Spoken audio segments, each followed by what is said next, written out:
You're listening to a bonus episode of The Dairy Edge, featuring Teagasc's weekly Let's Talk Dairy webinar series, which is also available as a podcast. Morning, everybody. George Ramsbottom here, and you're very welcome to our short webinar this morning in the Let's Talk Dairy scheme. And I'm joined this morning by a colleague of mine, James Dunne, a Cavan man, but we won't hold that against him. James is our winter milk kind of lead specialist. And James, you're going to report back to us today on some of the work that you've been doing and some of the farm walks that you ran. I think it was last week. You had a very successful run of farm walks across the week. I think they're all over the place. Where did you have those walks? Yep. So you're right, George. I suppose what we done something a little bit different this year in terms of we had Winter Milk Week, which worked very well in the fact that we had a farm walk each day across the 5 days of last week. We started in County Meath. We headed to Wexford, West Cork, back up to Roscommon and finished off in Monaghan. So we just over 300 attendees across those 5 days. And I suppose if you look at it in terms of liquid and winter milk suppliers, we probably had somewhere in the region of 12 to 14% of actual suppliers there across the week. So we're very happy, well attended, and great discussion and dialogue, I suppose, on some of the key messages we're going to talk about today. Okay, so we're going to focus in on, I think it's 3 areas, James. One is about costs, second is about kind of feed and yield, and the third thing is about breeding and fertility. So maybe you'll take us through this, the key messages from this first board here, which is a stark reminder of the way inflation has gone over the last year. You're talking about increased costs on winter milk farms. Yes. What kind of an increase are you predicting? So I suppose I think it was important that we highlight this, George, in the fact that some of it maybe has been masked by a relatively good, obviously, manufacturer and milk price, but it's important that people understand in terms of where the costs have actually gone on farms. And for your typical winter milk herd, the average cost in 2021 to keep in the typical winter milk cow was €1,934. That cost has increased to a projected €2,682 or just under €750 of additional cost inside 1 year. If we look at the previous 4 years, the costs have increased probably €350. So it's significant costs over the last 5 seasons in terms of that farms have incurred over that period. Okay, so it's a phenomenal increase in cost of production. Now, where did you get these data from, James, on the cost? So in terms of the data, what we done was we took the 2021 e-profit monitor data for liquid and winter milk farms. We took that as the baseline and we didn't change any of the actual input quantities, George. But what we did was we imposed cost assumptions then in terms of feed, an increase of 160 per tonne. You can see them down there along your screen in terms of fertiliser, 50% and so on. We'll make the slides available for people to see those. But that's important to note that the quantities weren't increased. The only thing that was increased in this analysis was the actual cost of the inputs. Okay, or the quantities weren't reduced either, James? Absolutely. We held the quantities constant across the period. So if someone was able to maybe reduce a bit of fertiliser, maybe more clover in the sward or whatever, maybe a bit of drought that didn't put out as much, there might be a small cost saving there. That's an important point, George, in the fact that I suppose these are average and typical for the average, but ultimately I suppose individual farms will possibly be above or below in terms of these costs. Okay. So what are the big ticket items coming out of this analysis, James? Are your predictions here? The big thing there, I suppose, George, is that look at a feed at €852, and that covers concentrate and any other additional purchase feeds on these farms. That's making up a third of the overall costs, I suppose, and that leads into the next topic we'll talk about in a couple of minutes. that's the big one, I suppose. And even during the period at the moment, in terms of how hard can we feed the winter herd efficiently over this period, that's going to have a significant impact. Fertilizer to a certain degree, George, as you say, in terms of incorporation of clover, there may be small reductions there, and that's going to take time. A lot of that has happened at this stage. So the big ones there, and I suppose a lot of our emphasis was on feed and forage quality. The couple of things I suppose which I want to highlight on this, and there were strong messages coming back throughout the week, was people need to be aware, I suppose, that those aren't break-even costs, George. They've been brought to a certain point, and really what individual farmers need to look at there is adding in the cost of capital repayments, drawings and taxation. And it's not uncommon when we do that. We're looking at something over 41 cent a litre there, for a 6,500 litre herd. It's not uncommon that we could add 12 to 13 cent a litre over and above that, depending on the scale and depending on the level of barns and drawings required. Okay, so you could be at 53 or 54 cent a litre, George, very even in terms of break-even costs. So we've seen a phenomenal increase in production costs. Now, I suppose just to bear in mind, James, those costs include heifer rearing costs as well, isn't that correct? That's absolutely. And I think that's a hell of a lot of money. It's an important point, but ultimately, I suppose no dairy system, let it be spring or winter, runs without some form of a replacement enterprise. Absolutely, and something has to pay for it too. So I suppose the bottom line on this board here, James, before we move on, is that everyone should kind of maybe do an analysis of the cost of production this year, maybe by completing the profit monitor for the dairy business, and see what kind of costs and profitability was generated in 2022. I think we made that point that ultimately maybe the most important year to do actual benchmark analysis is a good year, George. That silly things don't happen at farm level, and we can plan out over the next couple of years in terms of what can be done if there is additional funds there. So yeah, we're scaring people here maybe with the cost jump, but on the other side, it looks like with the milk prices gone, it'll still be a relatively good year. It's looking like a good year, I suppose. Where the concerns is if input costs remain high and milk price starts to fall back in terms of that, that's where the margins will become squeezed. Okay. Move on to the next slide then, James. We'll talk a bit about this, is your feed board. So one of the things you've done on this board is you've highlighted the variation that's there in terms of maybe milk yield within a herd, and maybe the variation that you'll see on farm sometimes in terms of forage quality. Will we start off with the milk yield variation first, James, and just tell us did you put that in? Why was it important? Yeah. So one of the biggest things we see in terms of when we look at these farms from a profitability point of view is the herds that get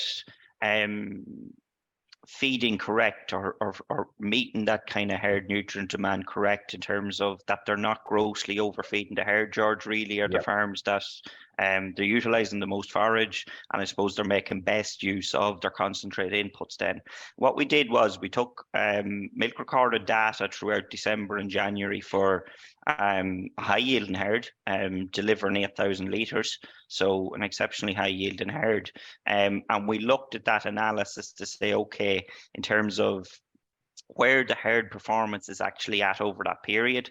The herd average over that period is 28.3 kilos.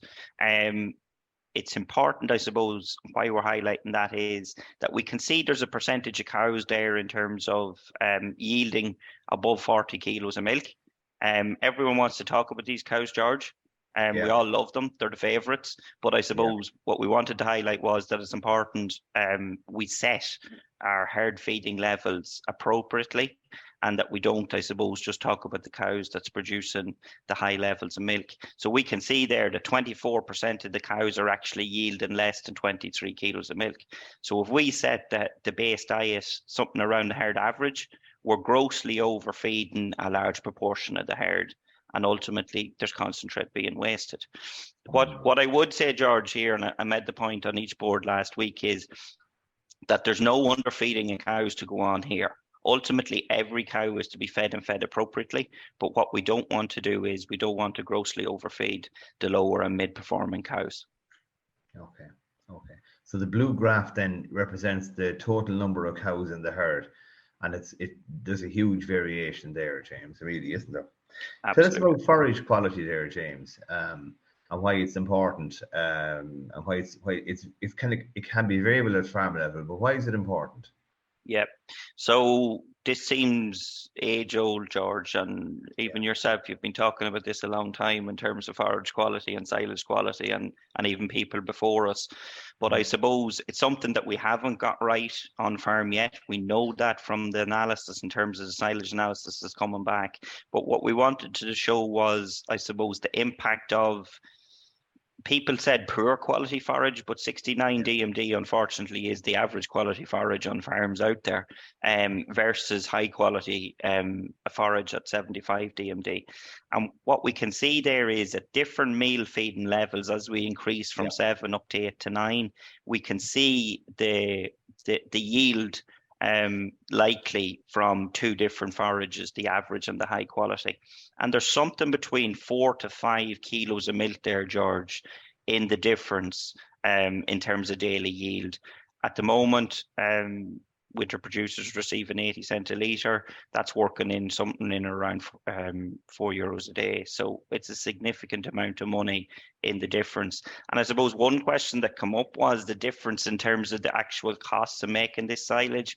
It's not as big as people think, because in terms of when we go for that big bulky first cut of silage, what we're actually doing when we look at annual production, we're often robbing yield from second and possibly reducing the chance of a third cut as well. So it's important, I suppose, in terms of just to highlight forage quality there. The other point, George, is that ultimately, I suppose, nutritionists aren't magicians. If we don't give them good forage to work with in terms of putting our diets together, we cannot put together a high energy diet in terms of that's going to deliver high levels of performance. The figures in red are just to be aware in terms of when we get up to those levels, we do run the risk in terms of acidosis at herd level. Yeah, I'm actually surprised, James, at how much extra meal is needed to achieve 31 litres compared to the higher quality silage. Absolutely. And that data, it's a good point, that data was run through the in-ration feed model, again, for an 8,000 litre. That's a freshly calved cow, George, I suppose, 60 days in milk, so she's at the peak of her powers as well. Yeah. Tell us a bit about the Johnstown diet over on the right. What's in it, and how's it going? Yeah. So the typical Johnstown diet, I suppose, is what we're really trying to do there is push high levels of quality forage intake. So 9 kilos of grass silage, 4.5 kilos of maize, and I suppose that's given us 13.5 kilos of actual forage intake. If forage quality is poor, we've often seen that being down at maybe 10, 11 kilos of forage intake. And that's where a lot of the extra production comes from. It's the additional forage intake. We're topping that up. And I suppose what we're doing there, George, is balancing that with a 23% blend, a very simple maize, meal, beet, pulp, soya distillers. That's just to balance in terms of the maize silage in the diet, that lower crude protein. And then in terms of a high energy 18% nut.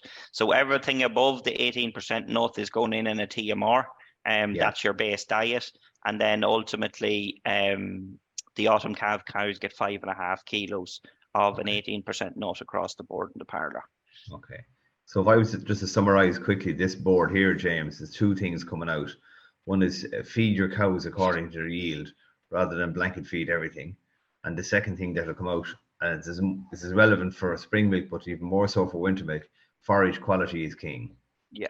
And one other point, George, before we actually leave that, is the milk response. The milk response per kilo of meal fed is an important one. I come up with a lot of farmers in terms of milk price is high.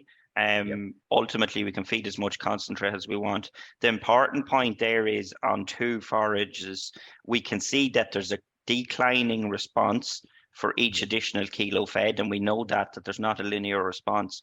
So that ultimately somewhere in or around that 8.5 to 9 kilos of concentrate to a freshly calved cow is going to give us the best response. As we increase over that on high quality forage, we're running into break even and ultimately a negative economic return. All right. So if we look at the bottom of that board there, 75 DMD silage, and there's a 1.3 under the 8. That means that for feeding 1 more kilo of meal, going from 7 to 8 kilos, you're getting a response of 1.3 litres or kilos. Absolutely. Okay. Yeah. And that's falling off as you go across to the right there. And that's the important point, that it does fall off, George, in terms of there's maybe a perception out there that one farmer made the comment that meal was never as cheap, but ultimately the assumption there was that we were getting the same response for the 7 kilo as we for the 10 kilo as we would be for the 7 kilo, and that's not the point. Okay. We'll move across then to the last slide, James. And in this slide here, you talked a bit about breeding and fertility for winter milk herds, which is not something we hear about too often. Now, James, I love scatter plots. Tell us what's going on in the scatter plots first. Yeah, so really, I suppose, and I should have made the point at the start, a lot of these boards were actually dictated by a winter milk steering committee, which there's 10 farmers on around the country. So when we were looking at putting these together, we were actually looking at the problems of winter milk herds. And one of the ones that comes up a lot, George, is, I suppose, it's the difference in terms of milk price between manufacturing herds and between winter herds. And a lot of that it's all of that, I should say, is coming down from actual constituents. So what we did here was we picked out 668 cows of second lactation or above. So we took all cows of second lactation or above across the 5 commercial farms that we were on during the week. And we wanted to look at actual protein and fat delivered versus the genetic potential. So in terms of what is the genetics within the EBI for each individual cow. And if we look at, in terms of the middle board here, look at the protein, we can see as we increase the genetic potential for protein, the actual protein delivered increases across the board. Each one of those dots is an individual cow. Yeah. And when we look at the R squared, or the correlation between both, the R squared is 0.75 in this case. So what that actually tells us is that the variation of protein on these farms, 75% of it is explained by genetics alone. Yeah. So a really, really strong correlation there, that if you pick for better protein or improved genetics protein, that ultimately you get it. And as I say, that's across just under 700 commercial cows on the farms. The same can be seen for fat at 0.68. So 68% of the variation there. Again, a very, very strong correlation, which is good because we would be pushing farmers in terms of, I suppose, to increase the PDs within their herd for fat and protein. And we can see that when that happens, it's coming to fruition. Okay. On the left-hand side, James, of that board, when I'm looking at it here, you can see some of the targets you've set for the herds. What are the 2 or 3 key ones that should be focusing on as a winter milk producer? Yeah, so a big one there, obviously, in terms of calving interval, and we all know that it's north of 400 days, and ultimately I suppose what's happening there is there's milk being lost within these herds because there's too high a percentage of the herd spending a portion of the period in stale milk, George. What we're looking to do there is actually maximize peak lactations and peak production. So we want to reduce that down. The targets are no different than they are for spring calving herds. Sometimes there's a conversation around, oh well, fertility can be lax in terms of we've two calving periods. That's not the case. The herds that are delivering the best performance are hitting these parameters in terms of 370-day calving interval. We want compact calving periods, George, plus of 80%. Why is it important in spring? Why is this as important in winter as it is in spring, James? Yeah, absolutely. So it's no different in terms of what are we looking to do in terms of we want to maximize in terms of labor efficiency on the farm. And I should point that out, George, there's an additional 4 hours per cow of labor requirement when we split the calving pattern. And we know that there's labor efficiencies can be gained from calving the cows compactly. We get all our young heifers or we get our replacements calved down early in the season, and ultimately in terms of efficiency around feeding the herd then as a group. Okay. And tell us about your bull team target last year. There's a couple of questions in, we'll come to those in a minute. Tell us about your bull team target. It doesn't look much different from the spring milk side of the targets we set. I think it's very similar to what you'd talk about in the spring, George, absolutely. So I suppose that's where a lot of the conversation come from in the walks and times. Do we need a different cow? And our work in Johnstown would show that ultimately, I suppose, the exact same cow calved in the autumn and the spring, that ultimately there's a 10% increase in yield in the autumn calvers, and that is coming down from additional feed inputs. So that cow can perform equally as well in an autumn cat system or in a spring cat system. What is she? She's a medium-sized cow, a very fertile cow that can deliver high levels of kilos of milk solids. How are we going to get there? I think the important message across the week was that we want balance, George. We want production and fertility, and we're seeing when we look at our lifetime milk recording reports, it's those cows that have a good production sub-index, a good fertility sub-index, the balance between the two. Those are the cows that's really delivering at farm level. So we want 100 of a production sub-index, 120 of a fertility sub-index. Maintenance somewhere between 5 and 15. People maybe, George, get caught up on whether she should be a 570, 580 kilo cow, whether she should be a 600 kilo cow. I suppose that some of that is down to farmer preference. The important point there is that she's delivering high kilos of milk solids, and she's very fertile. Health should be positive. I think that's a very, very important one. And Don Crowley would push that in the fact that when we look at antibiotic usage, we shouldn't be using negative bulls that are negative on the health sub-index. But the big one is there that the production sub-index is coming from combined kilos of milk solids being driven off high constituents, 0.17 for protein, 0.25 for fat, rather than excessive kilos of milk, George. And that's one maybe that's often confused on winter milk farms. Yeah, fair enough. James, listen, a couple of questions come in there. Can you just roll back up to the previous slide for a second? And ask you this point. I think it's kind of more a point of clarification. And I said someone came in here. For the Johnstown diet, can you clarify if the concentrate feeding rates are dry matter or fresh weight? Yeah. Board is saying dry matter, but you're talking they're dry matter, absolutely. Yep. Okay, so it's actually 8.5 kilos between the blend and the nut of dry matter. Around 9 kilos fresh weight, give or take. Yeah. 10 fresh weight almost, yeah. Exactly. So what you're looking at 22 kilos of dry matter intake, and we know that those freshly calved cows, 60 days of milk, that herd is delivering just shy of 650 kilos of milk solids, George, annualized. So something around 2.5 kilos of milk solids at that peak period. We know that 22 kilos of dry matter intake isn't a problem. Okay, that's fair going now, because from what I grew up with.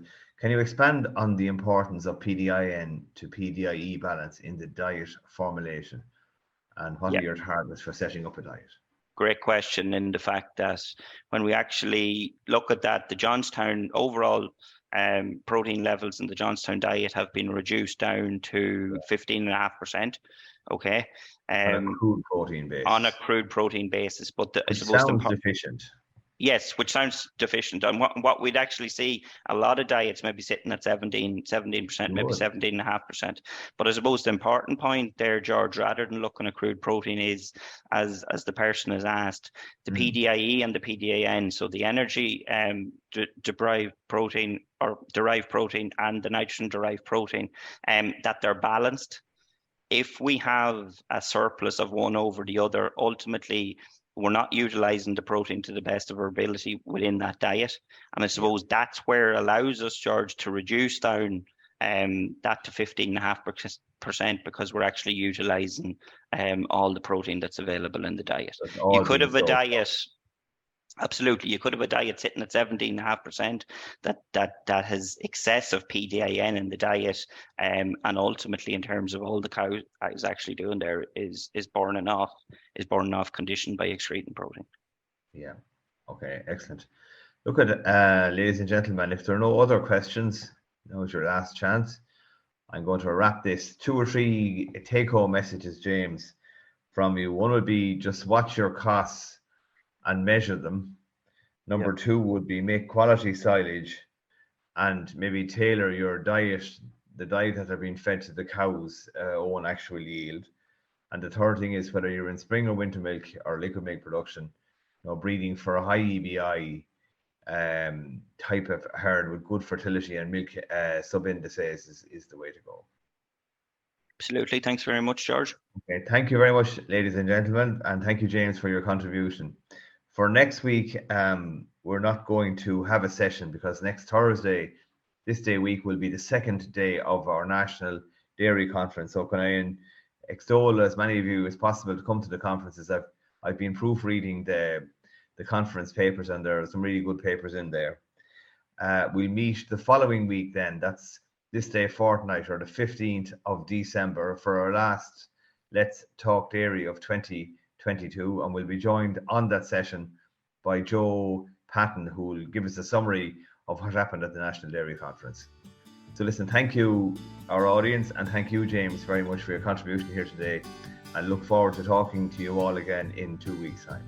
That's all for this week's bonus episode from the Let's Talk Dairy webinar series, and don't forget to look out for more bonus episodes each week. I'll be back with the usual Dairy Age podcast on Monday, so do listen in then. I'm Stuart Childs, and thanks for listening.